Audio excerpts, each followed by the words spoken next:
A TV Assembleia transmite a partir de agora a reunião da Comissão de Cooperativismo.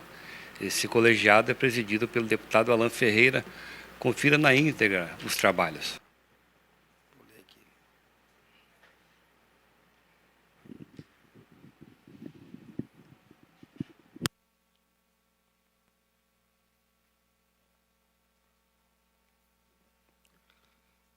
Bom dia a todos os presentes e o público que nos assiste pela TV Alês.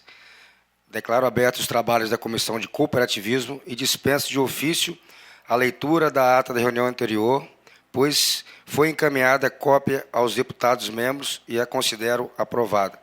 Caso queiram, vossas excelências poderão retificá-la nas próximas reuniões. Expediente do dia. Bom dia a todos os presentes. Leitura do expediente da Comissão do Cooperativismo. Correspondências recebidas. Ofício número 419 de 2023, da excelentíssima senhora deputada Irine Lopes, justificando sua ausência na reunião ordinária desta comissão, realizada no dia 12 de setembro de 2023. Ofício número 73, 2023, do excelentíssimo senhor deputado Hudson Leal, justificando sua ausência na reunião ordinária desta comissão, realizada no dia 12 de setembro de 2023. Ofício número 134, 2023, do excelentíssimo senhor deputado Adilson Espíndola, justificando sua ausência na reunião ordinária desta comissão, realizada no dia 12 de setembro de 2023. Proposições recebidas, proposições distribuídas aos senhores deputados, proposições sobrestadas e proposições baixadas de pauta não houveram no período. Antes de passarmos a ordem do dia, temos de destacar a importância do Plano Nacional de Alimentação Escolar, que já foi motivo de outra reunião aqui nessa Comissão de Cooperativismo. A garantia desse programa está diretamente ligada ao acesso escolar dos alunos, já que a falta de abastecimento dos alimentos nas escolas geram impactos negativos no aprendizado e inviabilizam a frequência dos estudantes, principalmente os mais carentes. Além de ser prejudicial aos alunos, é também a agricultura, sobretudo a familiar, que planeja produzir em grande vulto para atender às demandas, porém fica impossibilitada por falta de chamamento do governo. Sente-se que a administração pública deve atuar com eficiência na busca de melhores resultados para atender os cidadãos, como evidência o artigo 37 da Constituição Federal.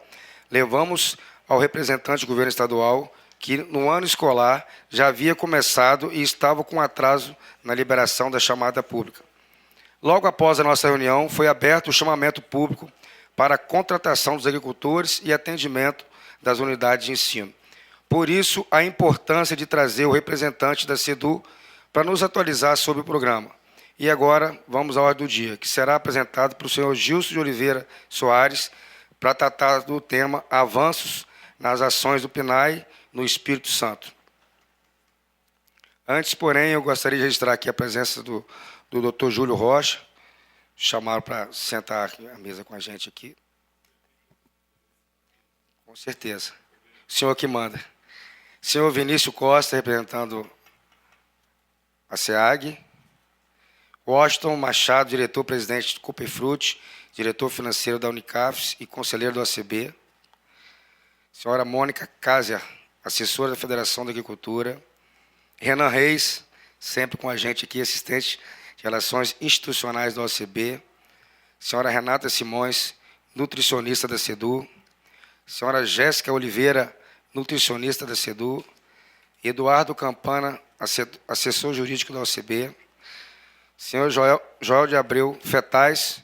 E, claro, nosso deputado Adilson, está aqui com a gente, representando essa comissão, meu parceiro, meu companheiro de comissão de cooperativismo. Agora, chamo aqui o palestrante Gilson de Oliveira Soares para falar com a gente um pouco sobre o tema do dia. Senhor presidente, se me permite, antes de ouvirmos a palestra, gostaria de cumprimentar a Vossa Excelência. Com certeza. Que preside essa sessão, a 5ª reunião ordinária do cooperativismo, E, em nome do Júlio, cumprimentar todas as pessoas aqui presentes.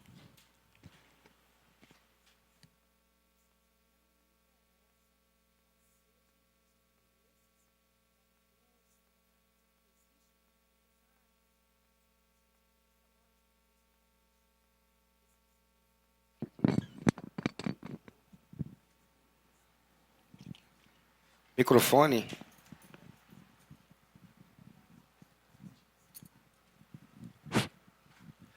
Bom dia mais uma vez a todos e todas aqui presentes, né? Eu sou o Gison, né? Sou gerente de apoio escolar lá na CEDU, né? E a gente cuida da parte da alimentação escolar, do transporte escolar e do mobiliário escolar. Estamos há 6 meses nessa batalha, né? Lá na CEDU. E eu queria, né, agradecer ao deputado, né, Lucas Caramujo, pelo convite para a gente estar aqui, ao deputado presente também à mesa, cumprimentar todos, cumprimentar os representantes do cooperativismo que estão aqui presentes, o Vinícius da SEAG, agradecer a presença das nutricionistas que tratam da agricultura familiar, né, na pessoa da Renata e da Jéssica, que estão ali sentados me acompanhando. E eu queria, antes de falar especificamente da agricultura familiar, acho que é importante a gente fazer um cenário de como que anda hoje a educação, a alimentação escolar no Espírito Santo, né? De como que ela é feita, de como que ela é programada para a gente dentro do Estado. E aí, pode passar o slide, por favor? Então, hoje, né, nos dados da alimentação escolar, o nosso serviço ele é 100% terceirizado, com pagamento por refeição servida. Né? A gente também tem o atendimento aos estudantes com restrição alimentar, numa média de aproximadamente 500 cardápios separados, né, diariamente para os alunos que têm essa restrição. E aí, num panorama breve, vou tentar fazer um histórico de 2019 até o momento atual. Em 2019 a 2022, nós tivemos uma média de 52 milhões de atendimentos, né, investimentos em 2022 da ordem de 128 milhões. Temos hoje, em 2023, uma média de aproximadamente entre 215 mil alunos matriculados na rede. E hoje, nesse mês de agosto, né, no mês de agosto, que foi o último mês que nós fizemos a referência, nós tivemos a média de 99 mil atendimentos diários no mês de agosto de 2023. Na alimentação escolar, a gente tem algumas normas indispensáveis, né, que é a Lei 866, que está em vigor até o dia 31 de dezembro, e depois, né, na nova lei de licitação. A gente também utiliza a Lei 11.947, de 2009, e a 14.660, de 2023, que é a atualização mais recente na alimentação escolar, as resoluções do FNDE. Também temos uma portaria na CEDU, que trata da cantina saudável nas escolas, e uma portaria da CEDU, que trata da fiscalização de contrato, tanto da alimentação escolar como da agricultura familiar, e uma portaria da CEGEC, que cuida dos contratos terceirizados da alimentação escolar e da agricultura. Nossa equipe hoje ela está atualizada, né? Então, a gente hoje tem uma subgerente, uma nutricionista responsável técnica, mais 7 nutricionistas dentro da regional, 3 nutricionistas da agricultura familiar, 11 nutricionistas nas regionais espalhados pelo Estado e 5 técnicos administrativos. Essa formação ela é bem recente, né? Então, assim, praticamente podemos dizer que ela, nessa composição, é nesse ano que ela está formada dessa forma. Antigamente, nós tínhamos um número mais reduzido de nutricionistas e agora a gente tem um número maior. E aí, assim, dentro dos serviços terceirizados, acho que é importante a gente dizer, porque como a gente faz, né, toda a alimentação é servida na escola, tem algumas coisas que são obrigações da contratada, né, que é a limpeza da caixa de gordura, potabilidade da água, serviço de dedetização e desetização em todas as nossas escolas, troca de elemento filtrante, higienização, e a gente também faz análise das amostras de alimentação, né? Às vezes, num caso de uma possível suspeita de alguma infecção, a gente sempre tem, então, elas são orientadas a guardar a amostra todos os dias, por um período de até 72 horas, para que a gente possa fazer isso. E dentro da CEDU também, nas regionais, a gente tem um programa de educação alimentar e nutricional. Os lotes, né, da prestação de serviço, elas são distribuídas em 5 lotes. Né? Hoje, a gente tem 5 empresas, né, 5 lotes para distribuir a alimentação dentro do Espírito Santo. Um lote compreende Cachoeira e Guaçuí, outro lote abrange Cariacica, Colatina, Vila Velha. O lote 3, que também pega uma parte de Cariacica, Carapina e Colatina. O lote 4, que é Linhares e Carapina, que são aqueles municípios que estão ali. E o lote 5, Barra de São Francisco, São Mateus, Nova Venécia e Linhares. Pode passar, por favor. E aí, num resumo rápido, né, porque a ideia é, de repente, falar e depois ouvir aquilo que vocês terão para poder complementar. Na alimentação escolar, em 2019, nós tivemos aquela quantidade ali, 21 milhões de atendimentos, investimento por ordem de 76 milhões. Em 2020, que foi o ano da pandemia, nosso atendimento caiu bastante, né, foi para 2 milhões e 900, quase 3 milhões, um investimento de 11 milhões. Em 2021, né, quando a gente começou a voltar, né, para as escolas por semipresencial, na ordem de quase 8 milhões, com investimento de 55 milhões. E aí, nós tivemos em 22, fomos para 20 mil atendimentos, o investimento, como eu falei, de 128 milhões por ordem, né? E hoje, no Espírito Santo, nesses dados levantados e consolidados no primeiro semestre, até junho de 2023, o nosso cardápio está distribuído dessa forma. Nós temos um investimento no valor, até junho, de 69 milhões, né, sendo que a gente serve, né, 6 milhões 350 mil refeições, 296 mil lanches. Né, no tempo integral 1, que é o de 9 horas, aproximadamente 1 milhão e 200, e no integral 2, 2 milhões de atendimento, totalizando 9 milhões 928 de atendimentos, né, durante esse período. Pode passar, por favor. E aí, no mês de junho, nós tivemos uma média de 103 mil atendimentos diários. Né, a gente pode ver que hoje nossa maior concentração da alimentação é da refeição.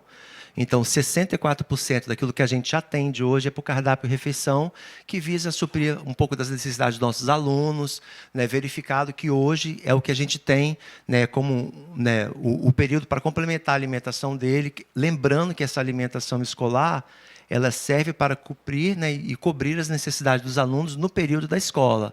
Mas a gente entende que, dados os contextos sociais, econômicos que vivem muitos dos nossos alunos, né, numa pesquisa realizada, a gente percebeu que a maioria deles preferiam refeição, então hoje a gente atende quase todos os nossos cardápios, abrange a refeição, no período parcial.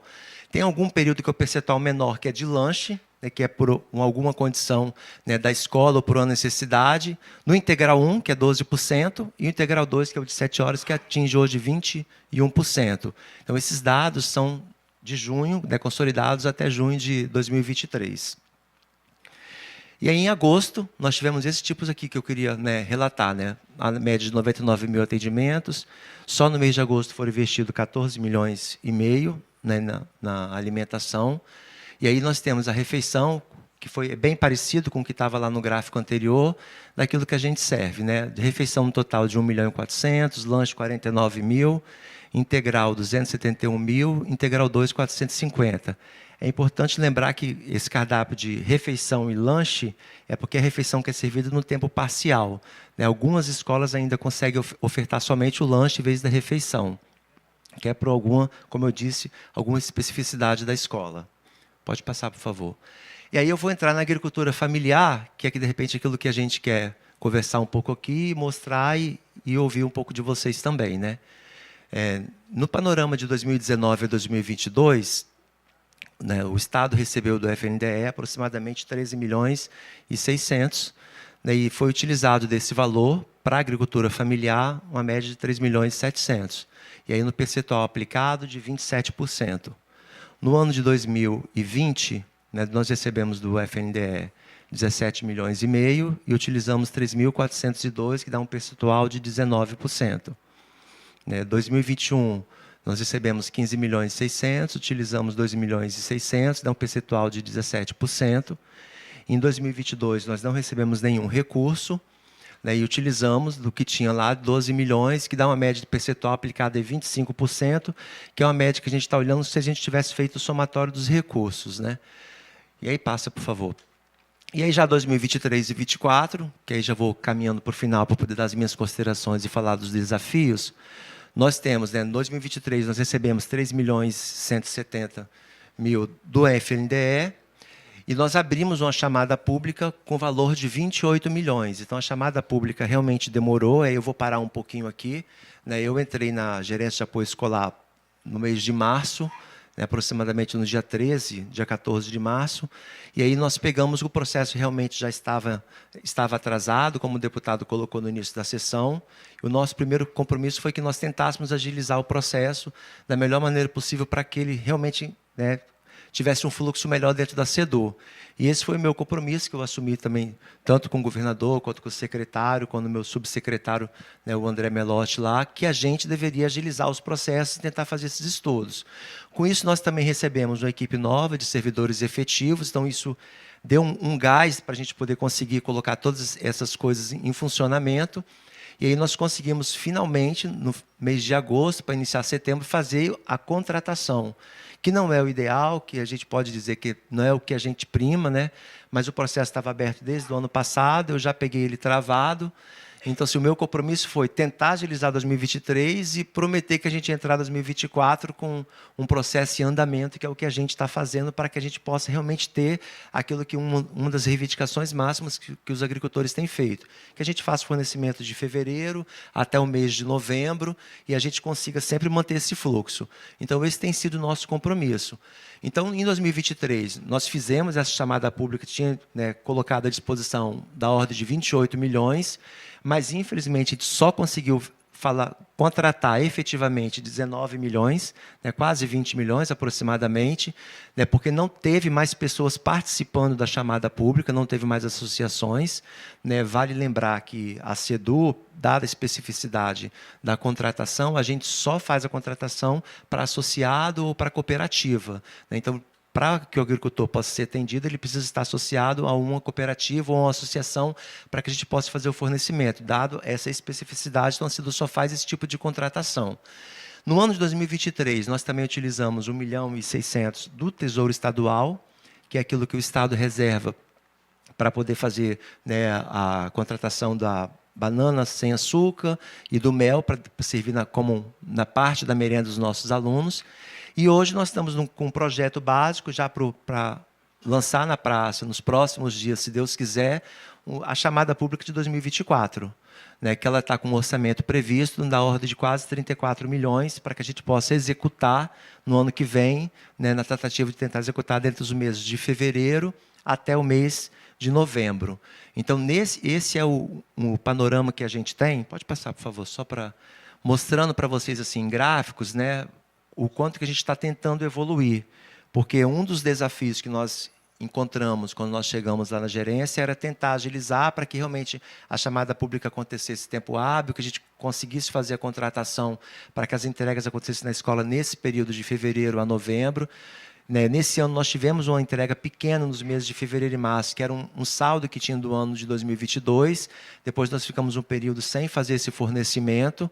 Então, a gente conseguiu fechar o contrato. Então, hoje, a gente tem contratos vigentes de 2023 até agosto, né, de 2024. E estamos na tratativa de que a gente faça essa chamada pública para 2024 e consiga fazer essa contratação para colocar isso em prática também no mês de fevereiro até o mês de novembro. E aí, só mostrando para vocês como é que a gente tem a evolução, né, em relação àquilo que era utilizado do FNDE, porque, assim, quando a gente analisa para o gráfico, a gente tem a impressão de que a gente utiliza pouco recurso do FNDE dentro da agricultura familiar. Eu queria que você voltasse um pouquinho os slides, mas pode voltar. Aí, se a gente olhar, né, para aquilo que a gente tem recebido e lembrar que de 2020, 21, 22 e 23, nós não utilizamos a verba do FNDE para que não fosse outra coisa que não fosse agricultura familiar. Então, o programa de alimentação escolar está passando por um processo de pregão, de licitação. Então, a gente tem alguns contratos emergenciais. Então, a gente utiliza esses contratos emergenciais, toda a verba do Tesouro, e tem deixado toda a verba da agricultura familiar toda a verba, perdão, do FNDE para o uso da agricultura familiar. Então, embora 20, 21, 22 e 23 possa parecer que a gente não tem executado o percentual mínimo de 30%, a gente precisa ressaltar que a gente só investiu esse recurso dentro da agricultura familiar. Então, daquilo que a gente usa da verba federal, a gente está fazendo hoje, até este ano, só para aquisição de gêneros da agricultura familiar.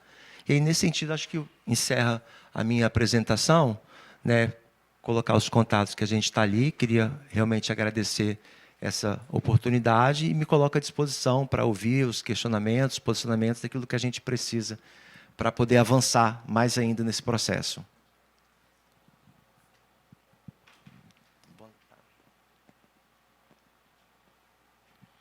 Obrigado pelas interação, pelas falas. A gente recebe muitos pedidos, né, antes, nessa demora, no chamamento público. O ano letivo começa e nós já estávamos em junho, julho, acho, e não tinha feito ainda o chamamento público. E depois daquela reunião nossa, como foi dito aqui, a gente percebeu, e agora, com essa montagem dessa equipe, né, acredito que um ano que vem a gente não vai precisar mais de ter essas reclamações. Adilson, a gente passar a fala para o nosso deputado Adilson Espíndola. Eu queria fazer uma pergunta desse chamamento público agora. Isso vai até que mês? Nós estamos todo o nosso chamamento público, a gente já começou, a gente já colocou para as cooperativas qual era a proposta que a gente tinha, elas já apresentaram a intenção de fazer as vendas para 2024 nesse período.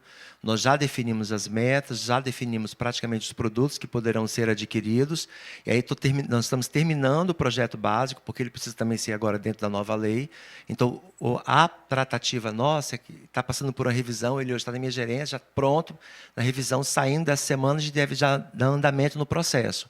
Então, assim, a nossa expectativa é de que isso seja divulgado o edital até antes do final do ano, para que a gente possa fazer a contratação deste 2024 em fevereiro de 2024. Para o ano todo, de fevereiro a novembro. Então, assim, na realidade, deputado, assim, a gente está tentando corrigir um fluxo. Né? Como ficou em alguns momentos, que ele ficou sem o contrato e sem a vigência, e eu já peguei a coisa encaminhada, a nossa ideia é fazer a correção para que a gente sempre possa, a partir de 2024, sempre ter uma chamada pública que a gente inicia um ano antes para colocar o produto em fevereiro a novembro dentro das escolas. Isso é até importante para os próprios produtores rurais se organizarem, entendeu? Então, eu acho isso muito interessante. No ano que vem, então, nesse mesmo período, já fazer para o exercício de 2025.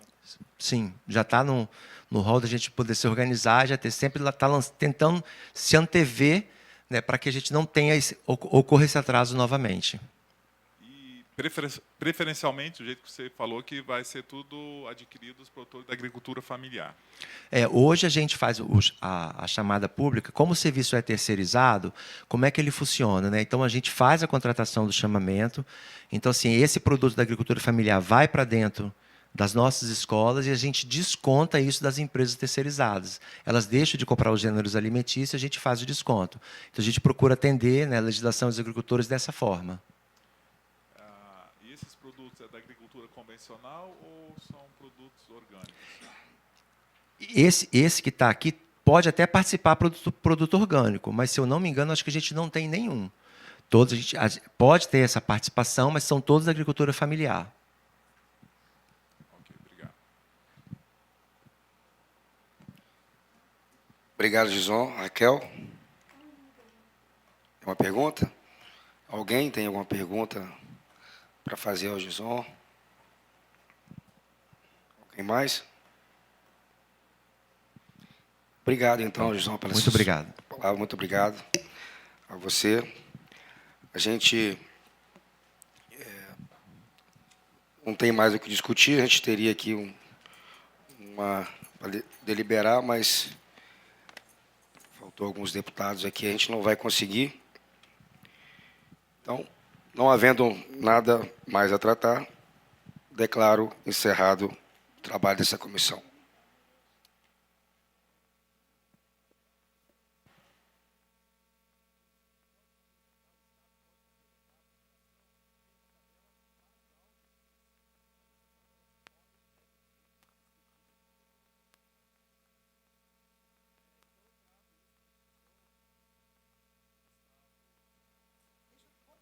Senhor presidente, vamos ouvir o Júlio para ele fazer uma palestra aqui para nós sobre algum assunto do cooperativismo.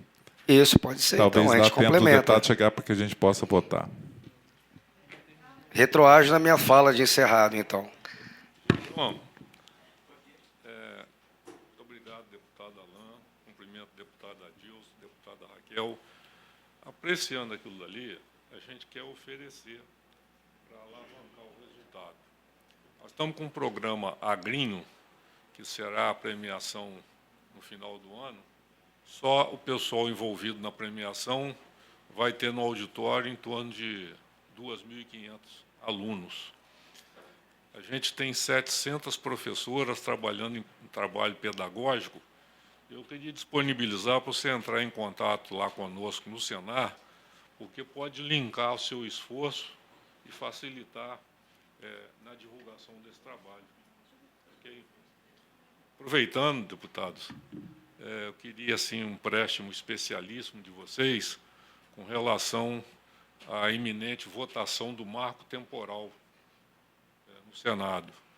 Nós temos um contador, que é o Contarato, que é contra. Então, se o marco temporal estabelecido pela Constituição, a Carta Magna, ele for derrubado, nós vamos ter mais áreas destinadas aos indígenas do que para a produção agrícola. Então, programas como esse, naturalmente, que seriam afetados. É uma desproporção abissal. Nós temos 5.200.000 produtores no Brasil e não temos 1 milhão de índios. E a área dos índios vai superar, derrubando o marco temporal, a área destinada à produção.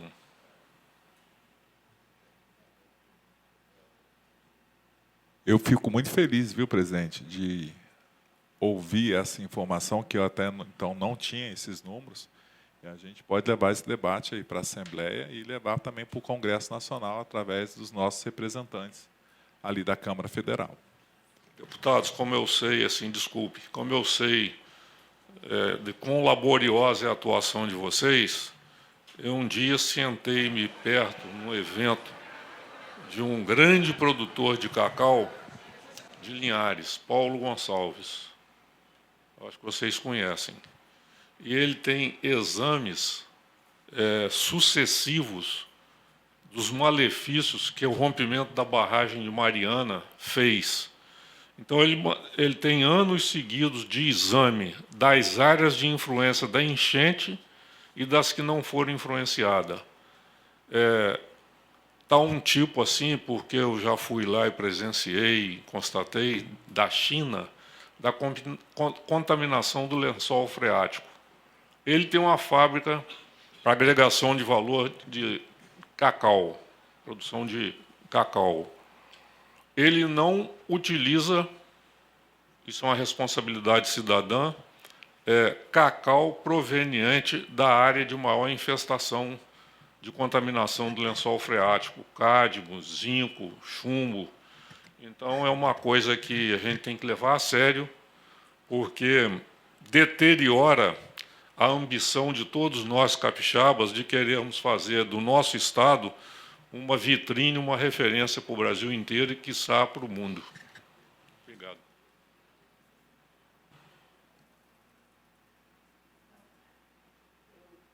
Eu dar pelo menos um bom dia a todos, né? Cumprimentar todos aqui em nome do doutor Júlio.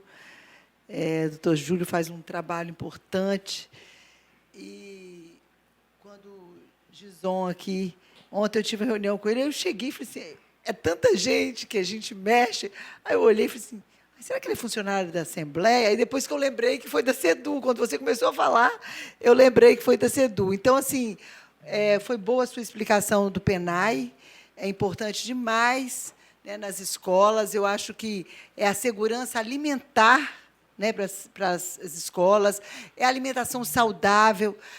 Muitas crianças, nós sabemos, que não têm condições de ter uma alimentação saudável em casa, né, e na escola a gente vê com esse programa PENAI dando oportunidade a nossas crianças de ter uma alimentação saudável e comer mesmo, é a realidade do Brasil, né? É a realidade, comer mesmo as coisas que não tem na sua casa, ter o direito de comer na escola, se alimentando bem e dando oportunidade à agricultura familiar com uma condição assim, planta, que o PENAI vai garantir a compra. Então, isso é importante demais.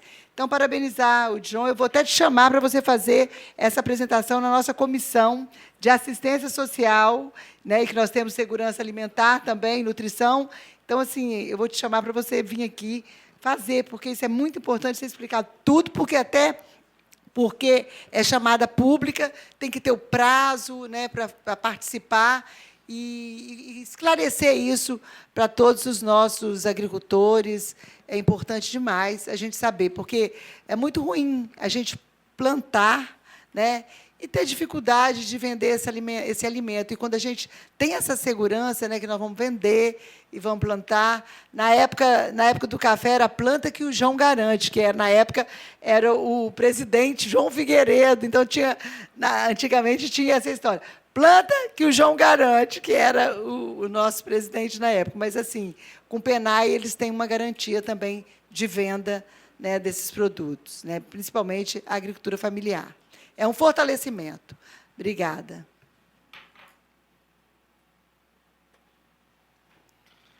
Obrigado, Janete. Obrigado, Adilson. Me perdoa, Raquel. Me perdoa. A todos presentes, Júlio, representante da OCB. Agora sim, nada mais havendo a tratar, declaro encerrados os trabalhos dessa comissão. Muito obrigado, bom dia a todos. Tenhamos uma semana abençoada.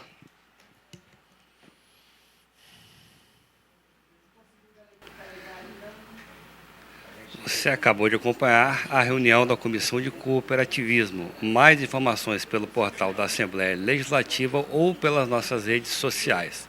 TV Assembleia, mais perto